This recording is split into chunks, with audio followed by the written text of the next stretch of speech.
doing quite well, and yourself? Tell us about your platform and how it's personal to you. Okay, my platform is domestic violence awareness and also prevention. It's very personal to me because I am a survivor. My career, I work at the Department of Justice and I'm a case manager there, so that's also my lifeline in connection to domestic violence awareness and prevention. It's very important for domestic violence awareness and prevention to be presented to the community because it's an everyday problem. And especially now during the pandemic, because a lot of people are housed in and they're stuck with their abusers and they have no way of getting to different community service support groups. So my mission is to be able to help and support my community. And it's also healing to me. So it's a very intriguing and how can I put it, very personable to me. So domestic violence awareness and prevention is something that I feel like it's just my mission in life. So. And so for those who are at home, potentially with their abuser, are our communities doing enough to provide a lifeline to them or to provide new types of services during this pandemic? What are your thoughts on that? Okay, so my thoughts on that is I don't think so. So that's Because where we're all learning, right? Exactly, it's a learning process. So I offer life coaching skills to women that have been abused to show them how to live a more fulfilling life after abuse. And then I also speak to women and also men as well on how to transition from a domestic violence situation and those that are abusers on how to get help. So my mission is to reach out. I actually do online sessions with victims. And I also have it's something that's like a positivity post that I allow, on my website that gives information and phone numbers for people to reach out and also websites. So hopefully that answered the question directly and not too much, but I want to give as much information as possible. Thank you very much. Crystal, piggyback the question for, in your experience, have you seen an increase in domestic violence against men? I would say, well, see, here's the thing with men. Men don't normally speak up. They decide to keep it more secret because they may be embarrassed to report that a woman is abusing. But I did have one victim that decided to speak up, and I actually influenced that person. And the female that actually attacked him was charged.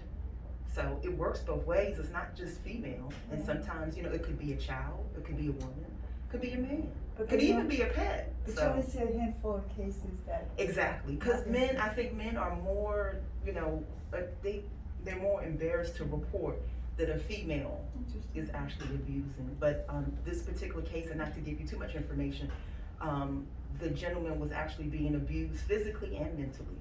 So it's quite serious, but again, they don't report as often. Yeah. How you doing? I'm doing well, and yourself, sir? I'm good. Can you tell us a little bit about ABM and AVP pageantry system? Okay, well, that's a great question to ask because I've been a part of both. Originally, when I came on board with American Beauty's pageants, I was originally in the American Beauties Plus pageant, and that's when I was a more, larger size. And the experience was great. It's still the same as the American Beauties National, and that is for, the smaller frame women, if I can. I'm sorry, from in between, the certain size range. I'll just, if I could take that back. So for a certain size range. And both of the pageants are very productive. Both sets of women are great, beautiful, inspired, educated, so I love both parts of the pageant. I've been with American Beauties National for a year, and then equally same for American Beauties pageant. I can't get together, I'm so sorry. American Beauties Plus as well for a year. So it's been a split in both of the pageant systems, and it's great, it's awesome. So what inspired you to keep coming back? Oh, I love the sisterhood. I love the empowerment that it brings. I love representing domestic violence because that's what our national title platform is. So it's just a awesome experience, you know, being able, that sisterhood and empowerment, and being able to continuously display, you know, my platform of domestic violence is just wonderful. And I will continue, you know, within this pageantry system as well. Well, being a caseworker, you know, young, we call them millenniums. Do you see a lot of domestic violence between millennials? Well, believe it or not, as a case manager, I'm a case manager, and I work within the Office of the Solicitor General at the Department of Justice, and I see, in the criminal case section, I see, believe it or not, more child pornography and child abduction cases. So if I was, and it's partially abuse too, so I would see more, I would say more child, it would fall into abuse of children, believe it or not, because that out of the top 4 categories in my you know, when I'm processing my criminal cases, it's a lot of child abduction and child abuse cases, child pornography and just quite disturbing things like that. So that falls under child abuse. So I see more child abuse cases. So. Well, leaving all that behind, and you get to, you know, get to the makeover and sort of pamper yourself when you compete in pageants like this. What do you enjoy the most as far as the categories are concerned? Which category do you like in the pageant competition?